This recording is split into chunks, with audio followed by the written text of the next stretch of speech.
आदित्यनाथ जी, केंद्रीय स्वास्थ्य और परिवार कल्याण राज्य मंत्री श्रीमती अनुप्रिया पटेल जी,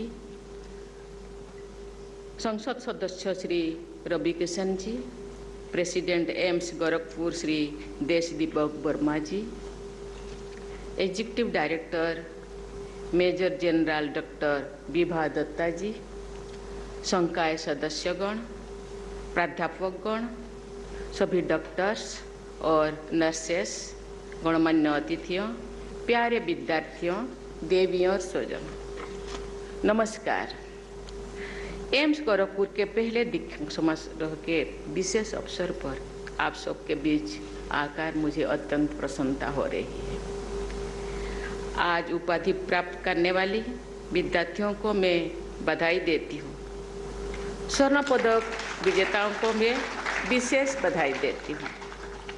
आज का ये कार्यक्रम केवल एक आयोजन नहीं, शिक्षा, सेवा और समर्पण के मूल्यों के प्रति निष्ठा व्यक्त करने का महत्वपूर्ण अवसर है। मैं एम्स गोरखपुर के सभी डॉक्टर्स, नर्सेस, संकाय सदस्यों, विद्यार्थियों, अभिभावकों और कर्मचारियों को इस दीक्षांत समारोह में आयोजन के लिए बहुत बहुत बधाई देती हूँ। एम्स का नाम सुनते ही मन में विश्व स्तरीय इलाज, उत्कृष्ट चिकित्सा सुविधा, आधुनिक टेक्निक और समर्पित डॉक्टरों की एक छवि आंखों के सामने उभरती है। एम्स संस्थान भारत की चिकित्सा क्षमता के प्रतीक है। यहाँ हर मरीज को उम्मीद की नई किरण दिखाई देती है। एम्स ने भारत में चिकित्सा शिक्षा, अनुसंधान और उपचार के क्षेत्रों में उच्चतम मानक स्थापित किए हैं।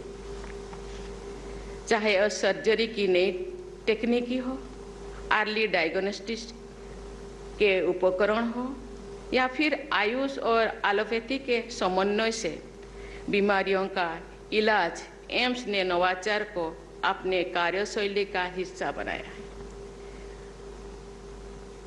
हम विश्वास के साथ कह सकते हैं कि देश का पहला एम्स स्थापित करने का जो उद्देश्य था, उसे पूरा करने में सभी एम्स संस्थान सफल रहे हैं।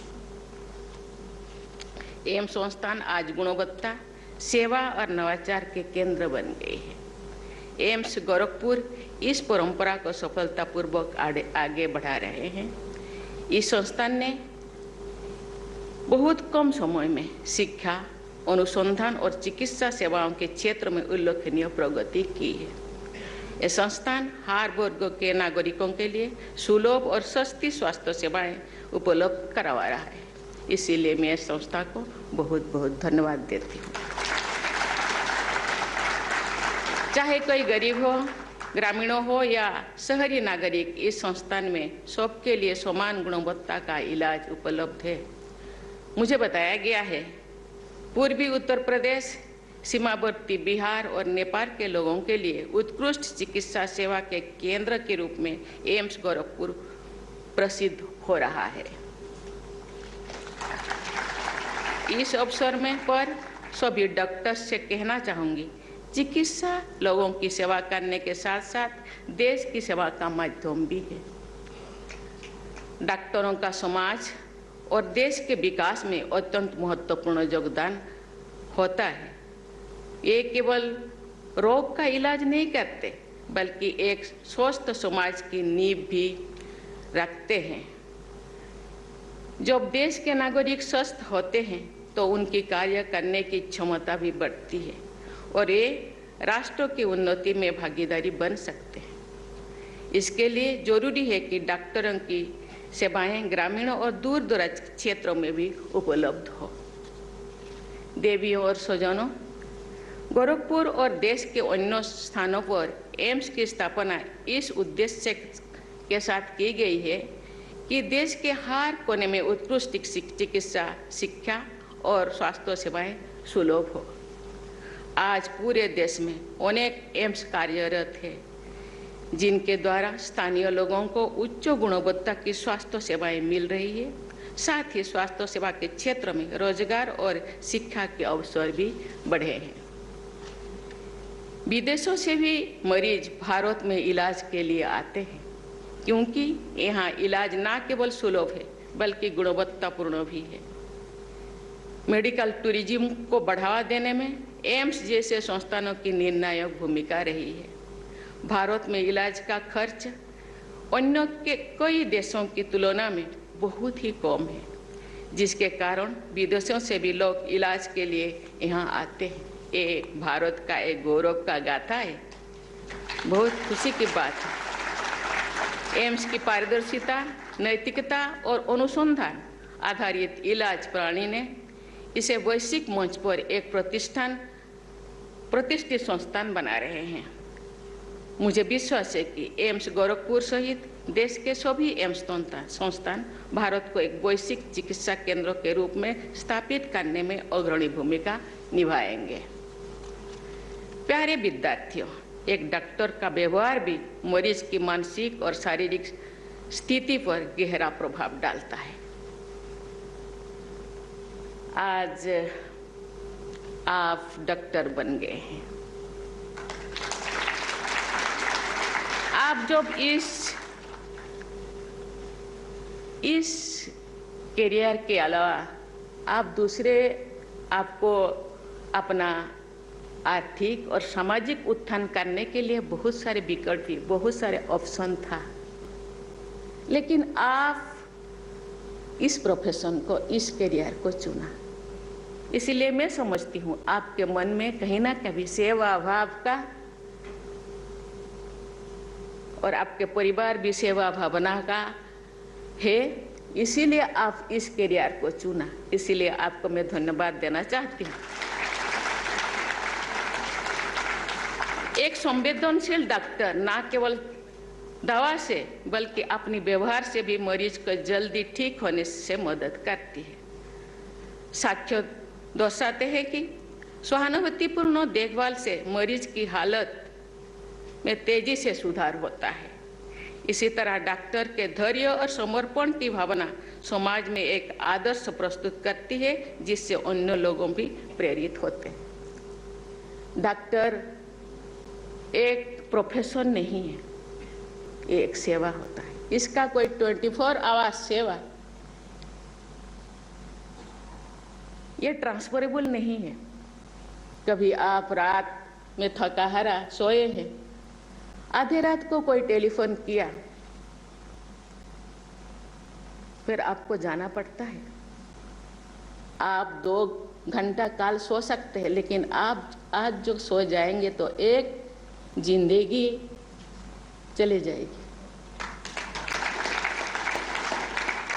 आप खाने का एक निवाला लिए हैं, आपको कोई टेलीफोन आया तो शायद आप वो खाना खा के थोड़ा रेस्ट करके जाएंगे तो वो जिंदगी शायद नहीं रहेगा। इसीलिए ये एक इमरजेंसी सर्विस है। इसीलिए हमारे यहाँ अभी भी डॉक्टरों को भगवान मानते हैं।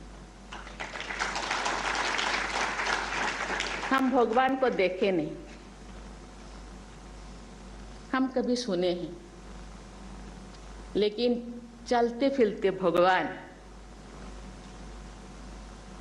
जिसके कदमों के नीचे अपने मरीजों को फेंक देते हैं कि डॉक्टर साहब इसको बचाओ, उनके पास कुछ आर्थिक व्यवस्था है कि नहीं, उनके पास कुछ है कि नहीं, आपको सोचना पड़ेगा और उसको जिंदगी को बचाना पड़ेगा। यही मानवता है, यही डॉक्टर है। इसी तरह डॉक्टर के धैर्य और समर्पण की भावना समाज के एक आदर्श प्रस्तुत करती है, जैसे कि अन्य लोगों को भी प्रेरित करते हैं। डॉक्टर्स को अनेक चुनौतियों का सामना भी करना पड़ता है, लेकिन एम्पैथी के महत्व को समझना आवश्यक है। मैं मेडिकल एजुकेशन से जुड़े सभी हितधारकों से भी अपील करूंगी कि भावी डॉक्टर्स को शुरुआत से ही एक ऐसा इकोसिस्टम प्रदान किया जाए जिसमें वे अपने कौशल के साथ साथ doctor patients communication, role of empathy in healing और ट्रस्ट बिल्डिंग जैसे विषयों के बारे में भी जानें और अपनी कार्यशैली में को अपनाएं। इसीलिए आप डॉक्टर बने हैं, बहुत सारे परिस्थिति का सामना करना पड़ता है, क्योंकि डॉक्टर होने के बाद आप कितना धनवान हुए, आप कितना सामाजिक सम्मान आपको मिला, लेकिन आप कोई पेशेंट, दरिद्र पेशेंट हो या कोई भी पेशेंट के चेहरे पे या उनके फैमिली के चेहरे पे जो मुस्कान आपको देखने को मिलेगा, शायद वो कोई अर्थ से उसको कंपेयर नहीं किया जा सकता है। जो सुकून मिलेगा, जो खुशी मिलेगा, जो चेहरा से मुस्कान से, शायद वो खुशी शायद कोई आर्थिक रूप से या सामाजिक रूप से उसको कंपेयर नहीं किया जा सकता। इसीलिए आप जो चुने हैं, आपको धन्यवाद देना चाहती हूँ, लेकिन इस चीज़ को आपको ज़िंदगी भर निभाना है। तो आप जो, क्योंकि डॉक्टर का ऑफिशियली रिटायरमेंट होने के बाद डॉक्टर के भी रिटायर नहीं होते, जिंदगी भर ये सेवा आपको मिला है। इसीलिए आपके पेरेंट्स को आपको भी धन्यवाद देना चाहती हूँ। आप सेवा करते रहिए। और ये कहते हैं स्वास्थ्य ही संपदा, ये स्वास्थ्य रूपक संपदा लोगों को देते जाइए, आपको सुकून मिलेगा, आपके चेहरा पे खुशी मिलेगा और आप दुनिया में जीते रहेंगे, आपके नाम जीते रहेगा। आप रहे ना रहे, लेकिन आपके नाम दुनिया में गूंजते रहेगा। आपके करियर और जीवन में ये हमेशा याद रखें कि चिकित्सा केवल एक प्रोफेशन नहीं, बल्कि मानवता की सेवा है। आज जहां भी कार्य करें, करुणा और ईमानदारी को अपने चिकित्सा का हिस्सा बनाएं। टेक्नोलॉजी इन मेडिसिन के बारे में तो आप सब जानते हैं।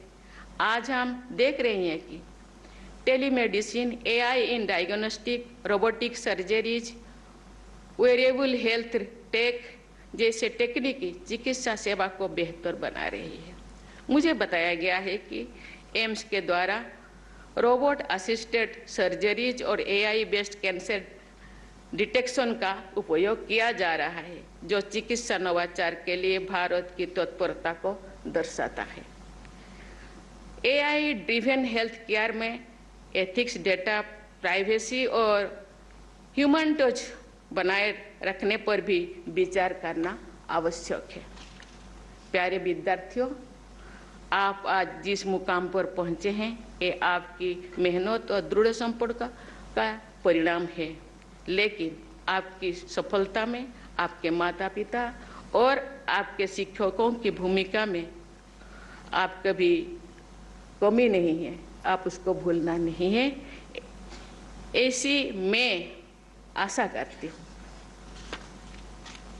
साथ ही मैं आप सभी से अपेक्षा करती हूँ कि आप अपने ज्ञान का उपयोग केवल अपने करियर में आगे बढ़ने के लिए ना करें, आप समाज के उन वर्गों के लिए भी कार्य करें जिन्हें चिकित्सा सेवाओं की सर्वाधिक आवश्यकता है। कई ग्रामीणों तथा आदिवासी क्षेत्रों में वंचित समुदायों के लिए अब भी उच्च स्तर की स्वास्थ्य सेवाएं की कमी है। इस एम्स संस्थान के से किस परिकल्पना के साथ, किस भावना के साथ बनाया गया है, मैं चीफ मिनिस्टर के साथ जो बात कर रही थी मैंने सुनी। एक ऐसे वाला बीमारी जो 1 से 15 साल के बच्चों, जो गरीब बच्चों, क्योंकि उनके पास ना रहने का, ना खाने का, ना स्वच्छता का कुछ व्यवस्था था, उन बच्चों को हो रहा था। मैंने सुना और बीमारी अभी खत्म हो गया है। इसलिए इस संस्था को बहुत बहुत धन्यवाद। मुझे विश्वास है कि आप इस बारे में विचार करेंगे और ऐसे क्षेत्रों और लोगों के लिए अच्छे स्वास्थ्य सेवा की दिशा में कार्य करेंगे। मैं आशा करती हूं कि आप सब अपने कार्य से एम्स गोरखपुर और देश का नाम रोशन करेंगे। आप सभी के उज्जवल भविष्य के लिए मैं अनंत शुभकामनाएं देती हूँ। धन्यवाद। जय हिंद, जय भारत।